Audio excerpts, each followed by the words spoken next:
आप हंस रहे हैं? मुझे बिना बताए बार बार अदृश्य होकर न जाने कहाँ चले जाते हैं, और जब लौटते हैं तो खेद प्रकट करना तो दूर हंसते हैं।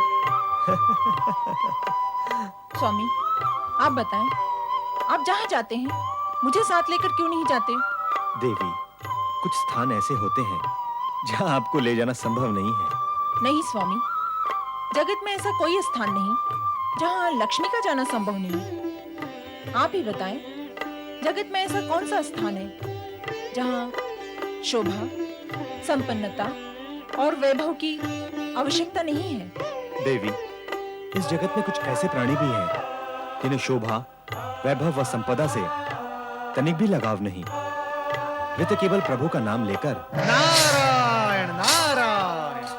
श्री हरि विष्णु और माता लक्ष्मी, मैं बहुत समय से आपकी सेवा में उपस्थित नहीं हो पाया, इसीलिए मैं आपसे क्षमा याचना करना चाहूंगा। क्षमा याचना नहीं करेंगे, केवल क्षमा याचना करना चाहेंगे। अर्थात तुम्हारी क्षमा याचना चाहने के कांटे में अटकी रहेगी। माता, लगता है आप मुझसे अत्यधिक क्रुद्ध हैं। हाँ नारद, तुम्हें जो लगा वही सत्य है, किंतु क्रुद्ध होकर भी मैं विवश हूँ। तुम्हारा कुछ भी अहित नहीं कर सकती। तुम अपने नारायण के परम भक्त हो, और तुमसे क्रुद्ध होने का अर्थ होगा तुम्हारे नारायण को भी क्रुद्ध करना। शांत हो जाए माता, शांत हो जाए। मैं क्षमा प्रार्थी हूँ। भूल करो, अपराध करो और क्षमा मांग लो। अत्यंत सरल उपाय है मुक्त होने का। तुम भी सदा यही करते हो। शक्तिवान और सामर्थ्यवान ही क्षमा करते हैं माता, और आप तो नहीं, आज मैं तुम्हें सावधान करती हूँ कि यदि भविष्य में तुम वैकुंठ से अधिक समय तक दूर रहे तो मैं तुम्हारे नारायण के क्रोध की चिंता किए बिना ही तुम्हारे लिए वैकुंठ के द्वार सदा सदा के लिए बंद कर दूंगी। नहीं माता, नहीं। भविष्य में मुझसे ऐसी कोई भूल नहीं होगी। माता पार्वती ने ठीक ही कहा था, आप मुझे दंड देने की मुद्रा में हैं, इसलिए तो मैं यहाँ दौड़ा दौड़ा आपकी सेवा में उपस्थित हुआ हूँ। अर्थात तुम इस समय शिवधाम कैलाश से चले आ रहे हो? हाँ प्रभु, मैं वहां से श्री गणेश की अद्भुत लीलाएं देखकर आ रहा हूँ। धन्य है श्री गणेश, और धन्य है उन्हें जन्म देने वाली माता पार्वती, और धन्य है उनके जनक भगवान भोलेनाथ। पुत्र हो तो ऐसा। क्या बात है नारद, तन्मय होकर श्री गणेश का गुणगान कर रहे हो। ऐसा क्या महान कर दिया है श्री गणेश ने? माता, उन्होंने अपनी माता के वरदान की लाज रखते हुए 3 असुरों को पाताल लोक भेज दिया। न मारकाट, न रक्तपात, न युद्ध लड़ाई। पुत्र हो तो ऐसा, पुत्र हो तो ऐसा, पुत्र हो तो ऐसा।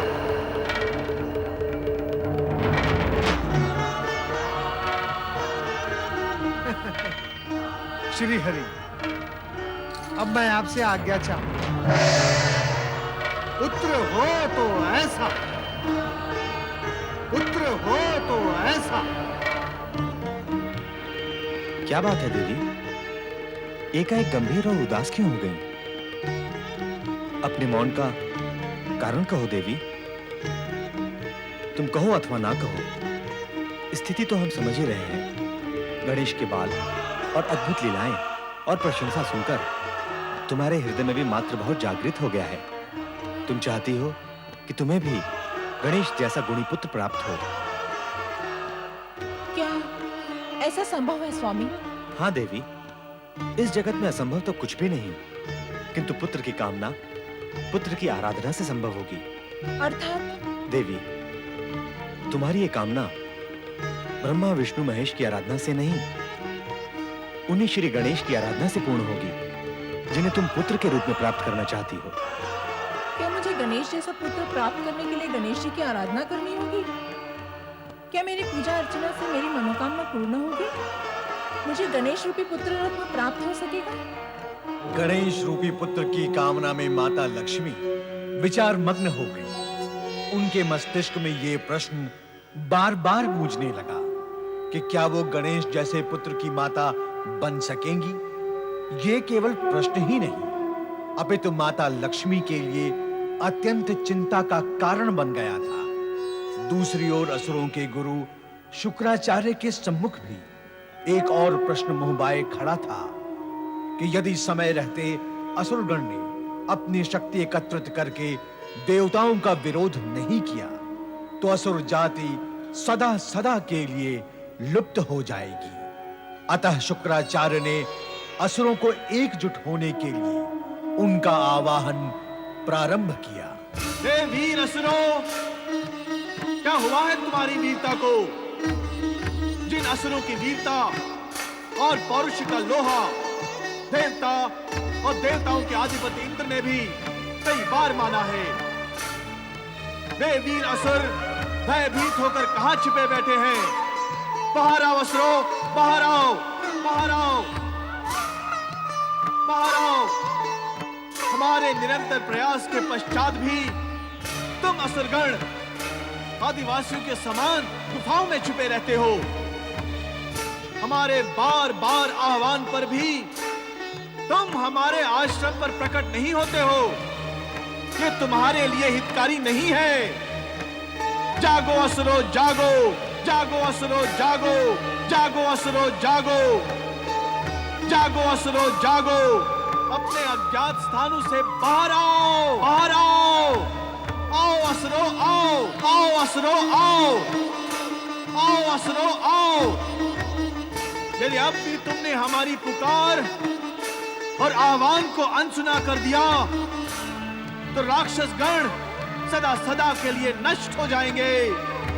जागो असुरो जागो, जागो असुरो जागो, जागो, जागो, जागो असुरो जागो, जागो, जागो असुरो जागो, जागो असुरो जागो, जागो असुरो जागो, जागो।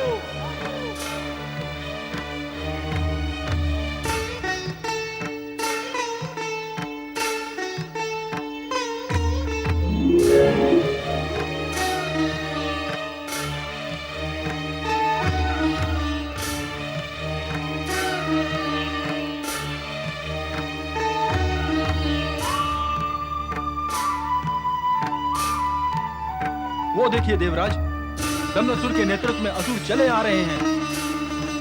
ये दमनासुर उसी दुर्मेधासुर का पुत्र है जो पूर्व काल में श्री गणेश के हाथों मारा गया था। इसका अर्थ ये हुआ कि शुक्राचार्य अब दमनासुर को प्रेरित करके असुरों की शक्ति को बढ़ाएंगे और हमारे लिए विपदा खड़ी करेंगे।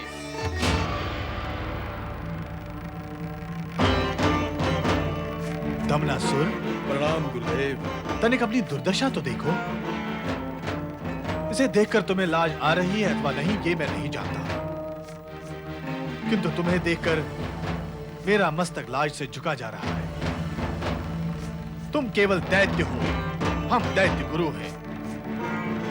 जिस दुर्मेधासुर ने तीनों लोकों पर विजय प्राप्त करके देवताओं को स्वर्ग से भगाकर उन्हें इधर उधर छिपने पर विवश कर दिया था, उसी दुर्मेधासुर का पुत्र आज शोचनीय और दुखद स्थिति में पहुंच गया है। कहां गया तुम्हारा वो शौर्य? कहां गई तुम्हारी वो विकरालता? क्या हुआ तुम्हारे साहस और वीरता? कहां गई वो तुम्हारी भयानकता जिससे संपूर्ण सृष्टि में हाहाकार मच जाता था? दैत्य गुरु, हमारी इस दुर्दशा के लिए केवल हम ही दोषी नहीं हैं। हमारा नेतृत्व करने वाला कोई नहीं था दैत्य गुरु। हमारा नेतृत्व करने वाला कोई नहीं था। और यदि कोई होता तो हम देवताओं को कुचल देते दैत्य गुरु। हाँ दैत्य गुरु, हम उनको मिटा डालते। आपने हमारा आवाहन किया है, हमने भी कुछ करने का उत्साह जागा है दैत्य गुरु। हाँ दैत्य गुरु, आपके आने से हमें नया जीवन मिला। अब हम वही करेंगे जो आप कहेंगे। आपने हमें नई आशा जगाई है। बताएं दैत्य गुरु, असुरों के किस शत्रु का संहार करना है हमें? सबसे पहले तुम ये विचार करो कि तुम्हारी इस दुर्दशा के मूल में कारण कौन है? असुरों की दुर्दशा के मूल में सदैव देवता ही कारण रहे हैं दैत्य गुरु। सत्य कहा तुमने, किंतु तुम्हारी और दमनासुर की दुर्दशा के मूल में कारण है असुरों के आराध्य भगवान शिव का पुत्र श्री गणेश। सुन रहे हो दमनासुर? तुम्हारा पितृहंता गणेश, वो हमारे आराध्य का पुत्र होते हुए भी असुरों का शत्रु है। उसी गणेश से तुम्हें अपने पिता की मृत्यु का प्रतिशोध लेना है। लूंगा दैत्य गुरु, अवश्य लूंगा। अपने पिता के हत्यारे से प्रतिशोध अवश्य लूंगा। भले ही वो असुरों का आराध्य शिव का पुत्र गणेश ही क्यों ना हो, मैं उसे नहीं छोड़ूंगा दैत्य गुरु। दमनासुर, गणेश सर्वशक्तिमान है। उससे प्रतिशोध लेने के लिए तुम्हें विशेष शक्ति प्राप्त करनी होगी। वो भी करूंगा दैत्य गुरु, अवश्य करूंगा। पिता का प्रतिशोध लेने के लिए आप जो भी आज्ञा में आदेश देंगे मैं उसका पालन करूंगा दैत्य गुरु। तो आओ हमारे साथ, आश्रम में हम तुम्हें सारी सुविधाएं प्रदान करेंगे। ओम ऐं ह्रीं क्लीं चामुंडायै स्वाहा। ओम ऐं ह्रीं क्लीं शक्ति देव्यै स्वाहा। ओम ऐं ह्रीं क्लीं शिवप्रियायै स्वाहा।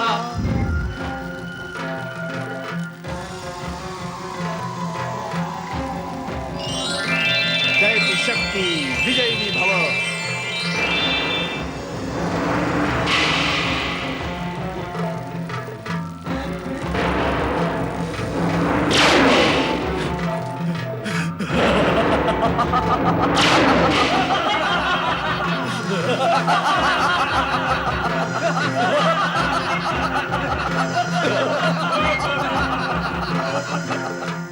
दैत्य गुरु शुक्राचार्य की दैत्य शक्तियों की असुर शक्तियों की दैत्य गुरु शुक्राचार्य की दैत्य शक्तियों की।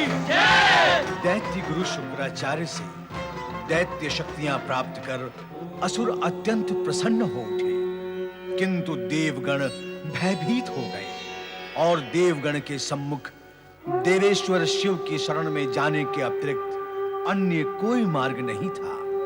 सत्य तो यह है कि भोले भंडारी किसी भी विषम स्थिति से अपने भक्तों को उबार कर उनका कल्याण करते हैं, किंतु भक्त की भक्ति, निष्ठा व कर्तव्य पारायणता में इतनी शक्ति भी होनी चाहिए कि वे सर्वेश्वर शिव की कृपा प्राप्त कर सके। ऐसे कल्याणकारी सोमनाथ शिव के चरणों में हमारा बारंबार प्रणाम।